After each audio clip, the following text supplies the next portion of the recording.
Hi, I'm Nan Simonson, and I'm not at home. As a matter of fact, I'm hours away in Mexico, Tecate, Mexico, at a resort that I have been to. This is my fifth time in 2.5 years.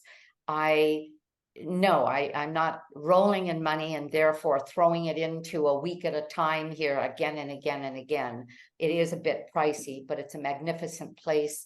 Travel and Leisure magazine, you can look it up, Rancho La Puerta, Puerta, the door. And I came here the first time because I knew Chef AJ was speaking here, and I knew her because she had done a podcast with me on lifestyle medicine. I had done a podcast of her on her belief in lifestyle medicine, but we hadn't met. So I came here for a week, met her, we became fast friends, and then the 3 other times I came with her as her sous chef at the cooking classes that she did here. Well, this time I wanted to bring my husband and he would not come. And I said, I'll tell you what, I will pay for the entire vacation, you and me, if you'll come. And then I thought, man, this could be a disaster in the making, because I love the place for the reasons I love it. He's a man, he's never done a number of these things. It's a health and wellness spa that Travel and Leisure magazine has year after year called, labeled the #1 destination health spa in the world. And it's elegant in terms of what they offer, and it's vibrant, and the food is vegetarian, but it's lacto ovo pesco. So those of us who are vegan, we have a little, well, actually everybody has the opportunity to tell exactly what you will eat. No oil, no salt, no sugar, or some oil, some salt, no sugar, no gluten, whatever. And it goes on our tray as we get our food, or they bring it to us at dinner time, and we get these specialty meals made for us. It's just a very nice place. Well, I'm here with my husband, arriving Saturday, leaving Saturday. That's the way it usually works. And it could have been, as I said, a disaster, huge waste of money, and a huge fight on our part, but it wasn't. He has done things. He's 71, I'm 72. I've done things health-wise like this my entire life. He's never done any of this. And he has attended with me stretch class. Well, first of all, we do our morning hike. And see, I'm still in yoga clothes and hike hat. Then we go to stretch, then we go to, and there's 5 or 6 other things any given hour. So there are dozens and dozens and dozens of opportunities during the day. And then we did yoga. He's never done yoga. And then we did meditation, and we did sound healing, and we did just on and on of healthy modalities. And again, you take a guy, and then you take a guy who's very cerebral. He's a tax attorney and a CPA. I mean, that kind of breadth and depth fit into a little box of, I know a lot of things, but it's all concentrated into sort of a little box. Well, he's just loving it. So we've found each other again, because he admires what I can do. I admire like crazy what he's trying to do. A man who doesn't do yoga doesn't look pretty, and yet he's really doing a nice job of it. So I'm so grateful and feel so blessed to be here, and to be here with somebody who is really getting a lot out of it. So that's what I'm doing here. That's why I'm dressed like this. And that's why I will be ending and going off to a class at 1:55. I'm ending this. Well, I'll probably finish with the recorded portion, and then I have people that come on and visit for our live Zoom, but I will be ending that even at 1:55 rather than 2:30, because he's waiting for me and we're heading to another event. As Nan Simonson, in other words, I am Nan Simonson. I wrote Aging Powerfully, and I have done on my YouTube channel, Nan Simonson YouTube, Nan Simonson, cooking classes, and then classes on health and wellness. I am a health and wellness certified health wellness coach with a lifestyle medical practice. almost 3 years ago, when I was turning 70, I wrote Aging Powerfully, partially about my journey through some difficulties that messed with my head, messed with my body, and messed with my health, including an eating disorder that went on decades and decades, until I read a particular book, it's in my book, and I went whole food, plant-based, with healthy foods, not processed foods, and whole plant foods that allowed me to eat a lot, feel satisfied, not worry about food, not fear food, but also balance my entire metabolism and make me healthier than ever. I don't like the glow on my glasses, so I'm just gonna not do that. Okay, so what I did and what I've done is I've done some series. I'm doing a series now, and that's what I meant by the group that come and visit us on Zoom, and that when I stop recording this, which I will then post on YouTube, we have conversations about it. Well, I'm in a series called PowerPoints, and I may continue it, but on different subjects, but it's PowerPoints of interest as it relates to lifestyle as medicine, as opposed to allopathic medicine, where you have a hurt, they give you a pill, and they do a procedure. A lifestyle medicine doctor will always find out who you are, what you eat, how you sleep, what your relationships are like. In other words, try to fix you, not just medicate and look at symptoms decline, but wellness be evasive and actually quite often impossible, because they're looking at the wrong things. So I broke down powerfully, as I did in my book, into an acronym of 10 words that are lifestyle modalities. We are on week 10, and so we're up to this one. This was purpose. This is others, meaning community. This is W, meaning whole food, plant-based. E is exercise. R is rest and stress management. In other words, resilience. F was fasting, or some intermittent fasting, information about that. I've done that now for almost 5 years. U is, living unafraid. L is love. And then we did love 2.0. And now we're at Y. And what is that? It's you. And I'm going to, rather than putting together new words, I'm going to read you what I wrote in this last chapter of my book. And you may, if you have a pen and paper handy, grab it. The other thing you can do is play this again and again, because as I read it to you, there is so much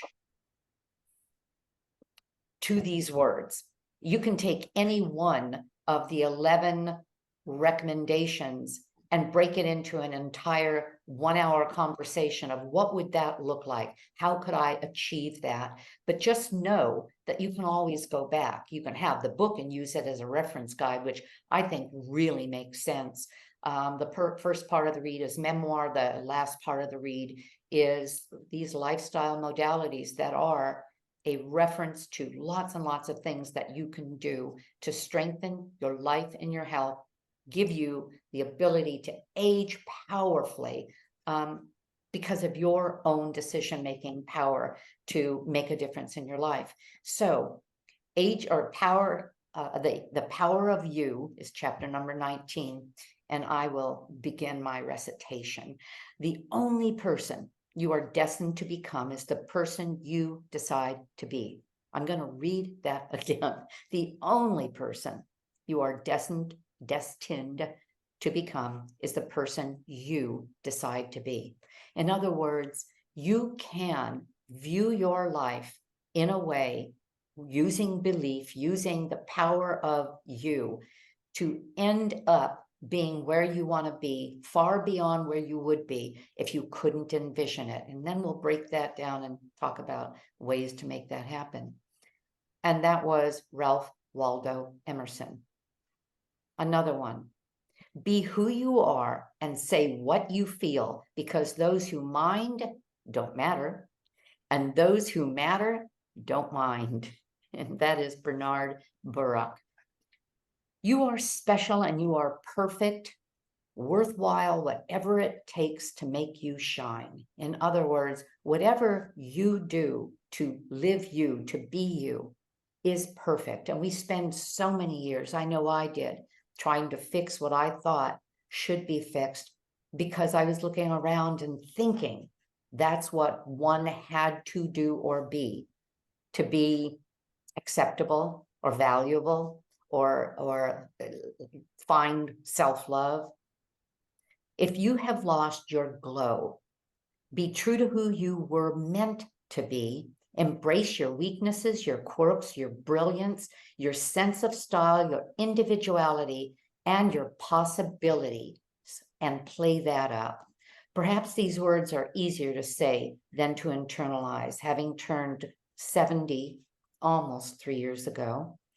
A life lesson that I hold dear is that in the end, and listen to this, and it's 100% true, in the end, we create our own experience through the law of attraction. We bring about what we think about. And say that to yourself again and again, again and again. I have to say it to myself again and again when I get in some kind of I'll use the word emotional, mental, even a physical rut, not doing what I mean to do. You're going to bring about what you think about. And if you can catch yourself, I'll say changing your stinking thinking and reframe. I love that word, reframe, literally reframe what it is you're thinking. You can bring about what you fix your mind upon. Aging powerfully embodies accepting our past, living our best life moving forward, and putting into place what that represents to us. You are the core of the most excellent adventure from here forward, before or below and now. You're going to find 11 thought starters that will help you crystallize your vision of you. Number 1, take time to answer these questions. Who am I and what do I want? Who am I? What do I want? They are existential questions, but easy to digest.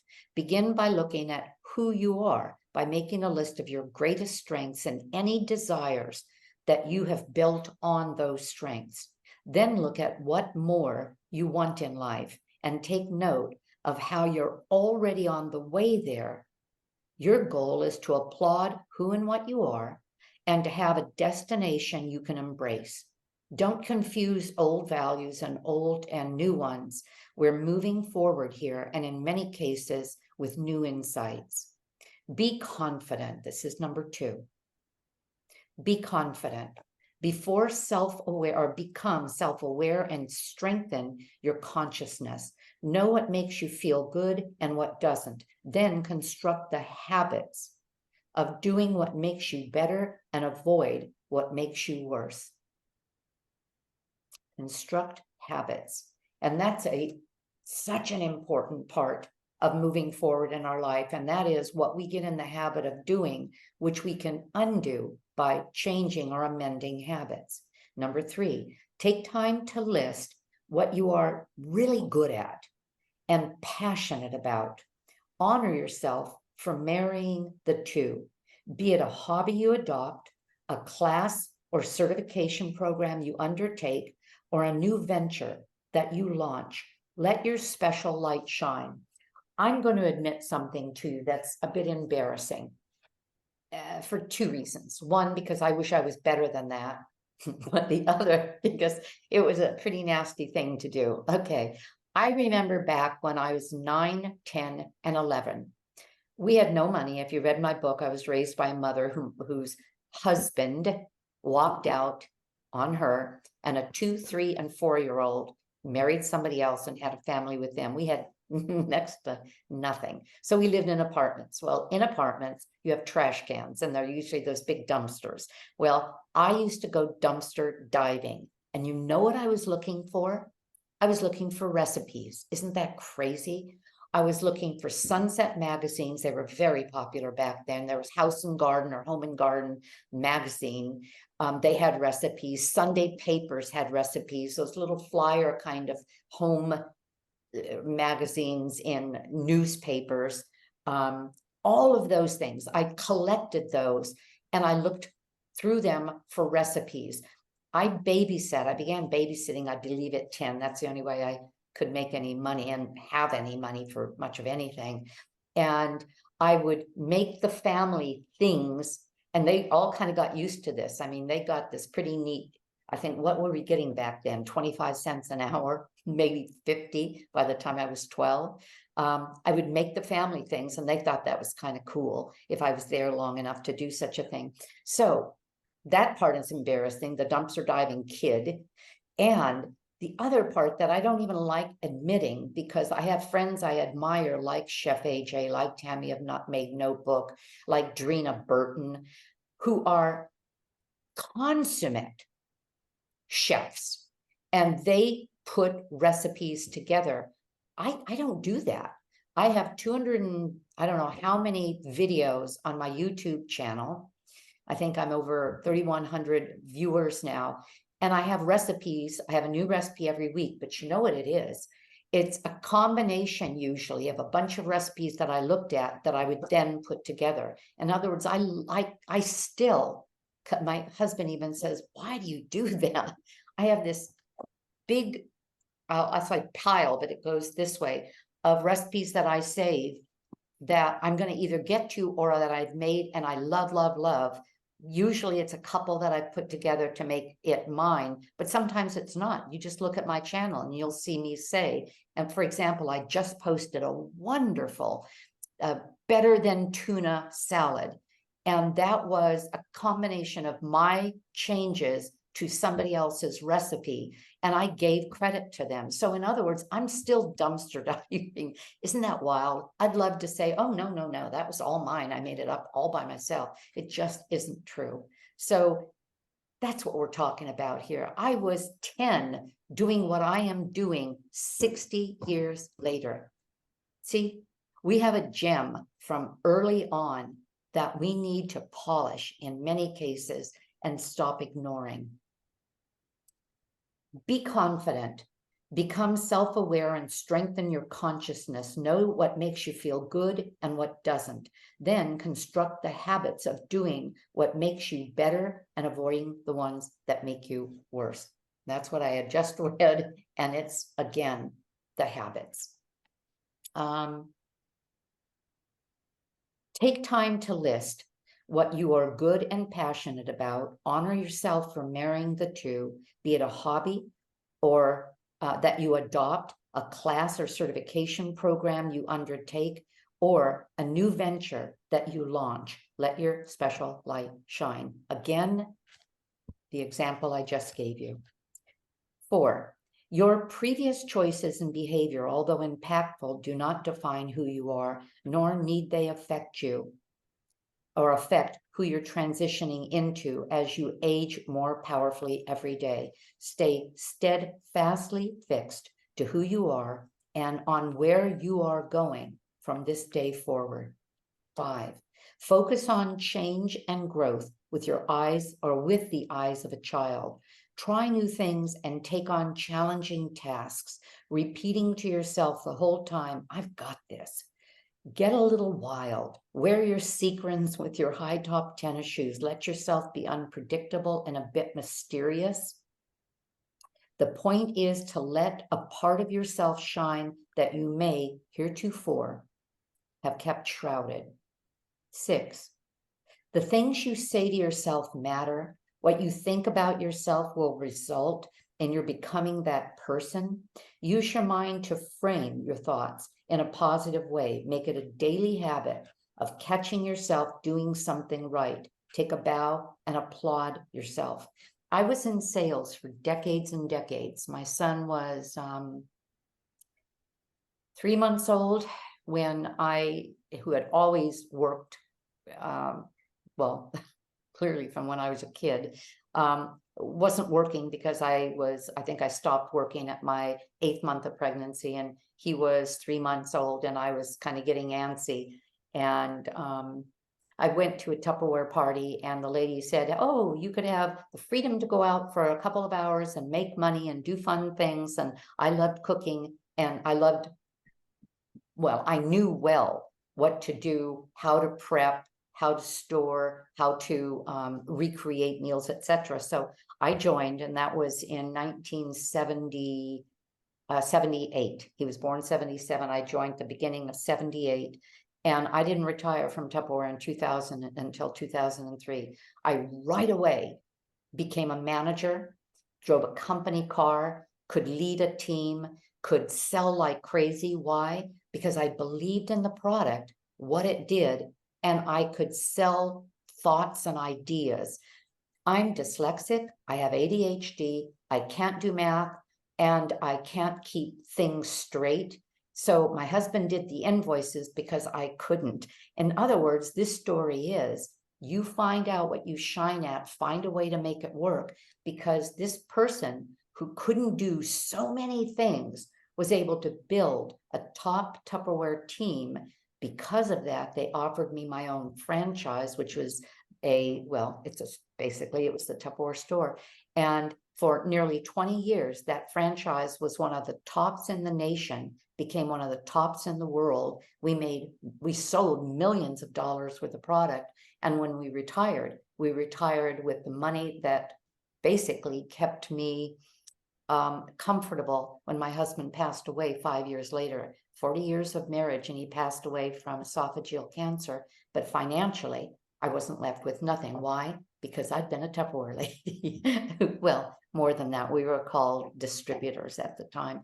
But the point is, there were so many reasons I couldn't and shouldn't have been able to do certain things there. But what I could do, I put into practice. I became a great leader because I could stand and talk, even if I couldn't read well. Interesting. Keep that in mind.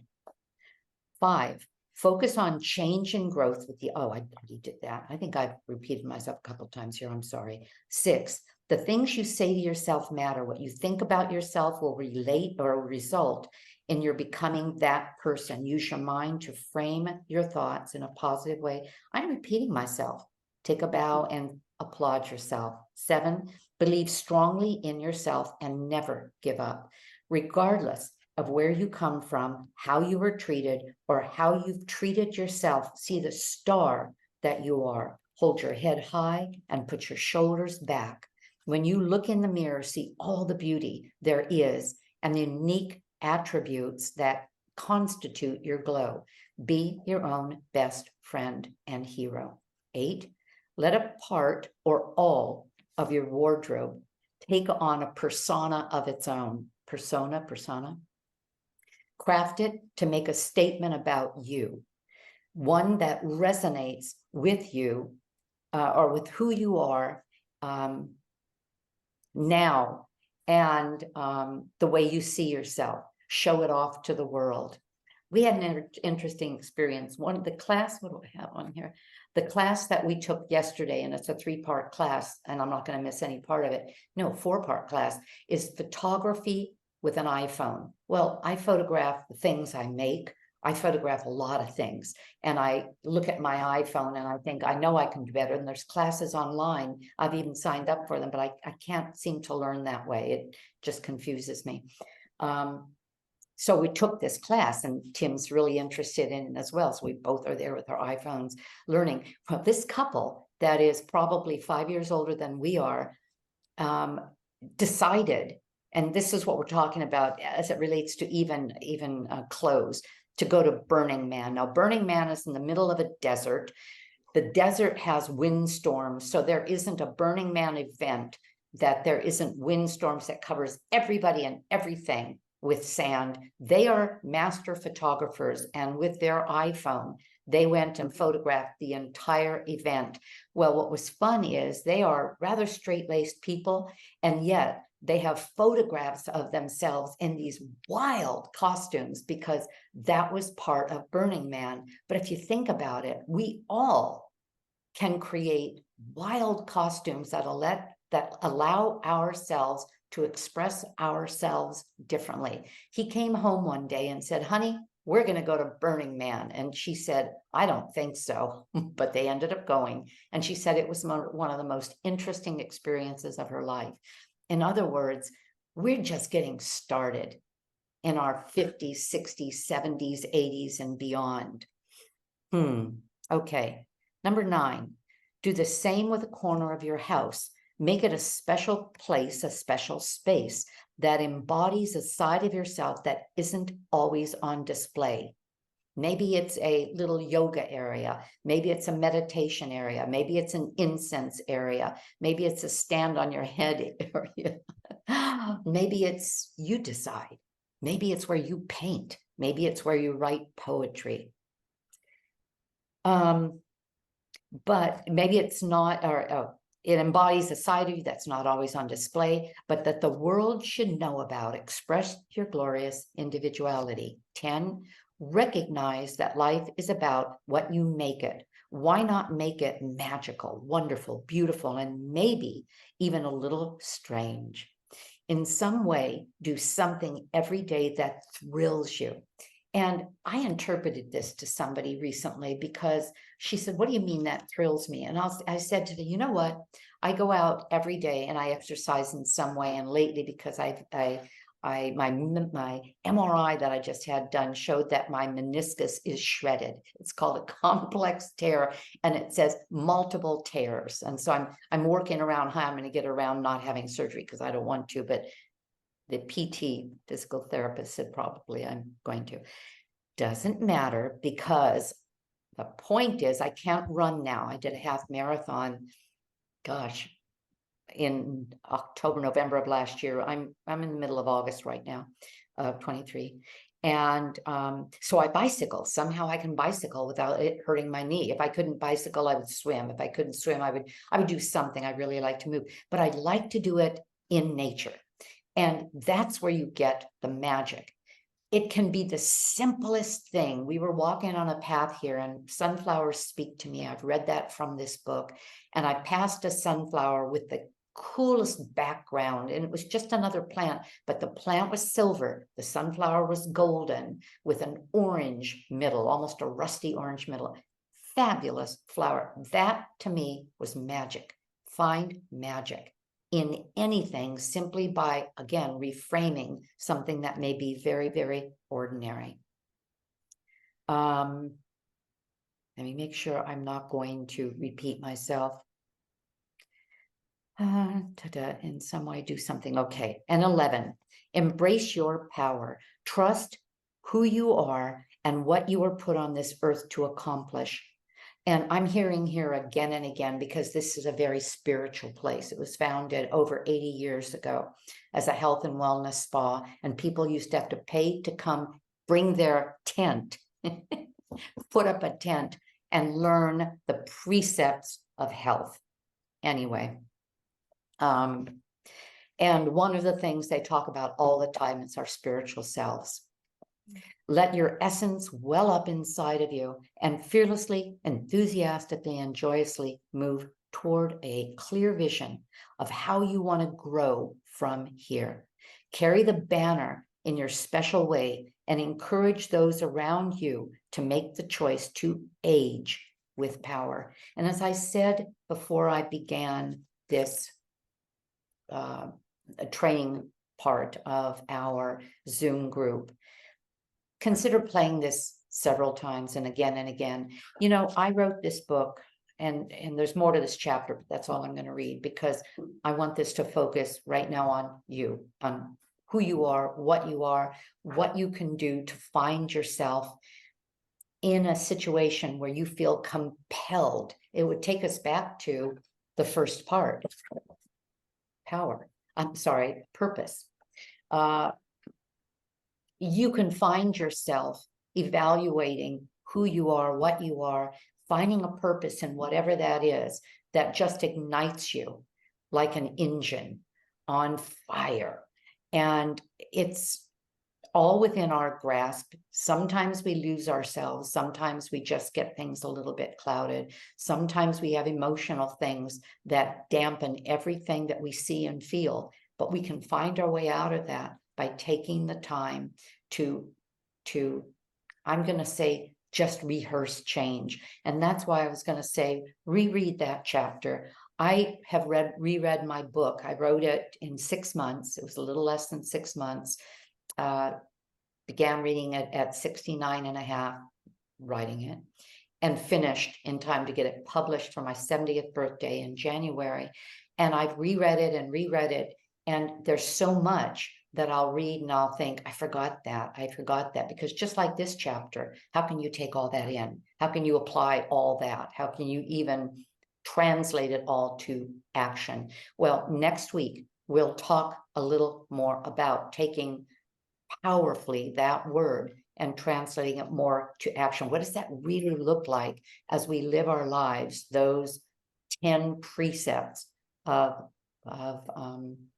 lifestyle as medicine. I'm going to say goodbye now. And we have, oh, it's after 2. My husband's thinking, uh-oh, she blew it.